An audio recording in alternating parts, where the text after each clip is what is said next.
Hi friends, తిన్నారో లేదో మీకోసం వేడివేడిగా స్పెషల్గా బఠానీ చాట్ అయితే చేస్తున్నాను. సో లేట్ చేయకుండా స్కిప్ చేయకుండా వీడియోని అయితే చూసేయండి. ప్రెజెంట్ డేస్ వెదర్ అయితే చాలా చల్లగా ఉంది. కొన్ని ప్లేసెస్లో వర్షాలు కూడా పడుతున్నాయి. అలాంటి టైంలో మీ ఇంట్లో వేడివేడిగా కారంగా ఈ చాట్ అయితే చేసుకోండి. మీ మూడు మొత్తాన్ని చేంజ్ చేసేస్తుంది. బఠానీ చాట్ ఎవరికి ఇష్టం ఉండదు చెప్పండి? అసలు ఇష్టం లేని వాళ్ళు కూడా ఉంటారా? నాకైతే చాలా ఇష్టం అనమాట.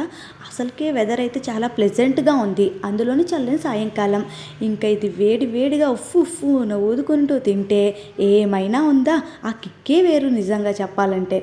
నేను తింటుంటే మీకు కూడా నోరు ఊరిపోతుంది కదా, మరి ఇంకెందుకు లేటు, మీరు కూడా మీ ఇంట్లో ట్రై చేసేయండి. ట్రై చేసే ముందు ఈ ప్రాసెస్ని చూసేయండి, ఛానల్ని సబ్స్క్రైబ్ చేసుకోండి, అలాగే వీడియోని లైక్ చేయండి. ముందుగా బఠానీలు అయితే 6 గంటల సేపు నానబెట్టుకోవాలి. నానబెట్టుకున్న బఠానీని కొంచెం పసుపు అలానే కొంచెం సాల్ట్ వేసి ఉడికించుకోవాలన్నమాట. దాని తర్వాత ఒక ప్యాన్లో సన్నగా చిన్నగా కట్ చేసి పెట్టుకున్న ఆనియన్స్ని వేసి బాగా ఫ్రై చేయాలి. నెక్స్ట్ కొంచెం అల్లం వెల్లుల్లి పేస్ట్ కూడా వేసి పచ్చివాసన పోయేంత వరకు ఫ్రై చేసుకోవాలి. దాని తర్వాత ఒక టమాటోని తీసుకొని దాన్ని కూడా బాగా మగ్గించి ఈ బఠానీని అలానే కొంచెం బఠానీని మనం గ్రైండ్ చేసుకుంటాం కదా, దాన్ని కూడా అందులో వేసి బాగా ఫ్రై చేయాలన్నమాట. నెక్స్ట్ కొంచెం సాల్ట్, కారం అలానే చాట్ మసాలా వేసి బాగా కలుపుకోవాలి. కలుపుకున్న దాంట్లో కొంచెం వాటర్, అంటే బఠానీ ఉడికించిన వాటర్ ఉంటుంది కదా, ఆ వాటర్ని కూడా వేసి బాగా కలుపుకోవాలన్నమాట.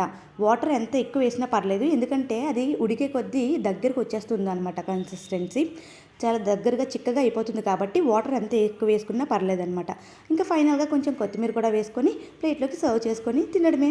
పైన అలా కొంచెం కార్న్ఫ్లేక్స్ అలానే కొంచెం కొత్తిమీర అలానే కొంచెం పచ్చి ఉల్లిపాయ ముక్కలు నిమ్మకాయ పిండుకొని తింటూ ఉంటే అబ్బా, ఆ రుచే వేరు. బఠానీల వల్ల చాలా హెల్త్ బెనిఫిట్స్ అయితే ఉన్నాయి.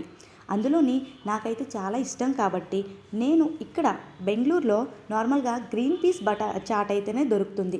సో నాకు అది అసలు టేస్టే నచ్చదనమాట. మా ఊర్లో ఏ స్టైల్లో అయితే చేస్తారో అదే స్టైల్లో ఇలా చేసుకొని తింటున్నాను అనమాట. సో నేనైతే చాలా హ్యాపీగా ఫీల్ అవుతున్నాను. ఏదైనా ఇష్టమైన ఫుడ్ని ఇష్టంగా చేసుకొని తింటే ఆ కిక్కే వేరు కదా. Thanks for watching.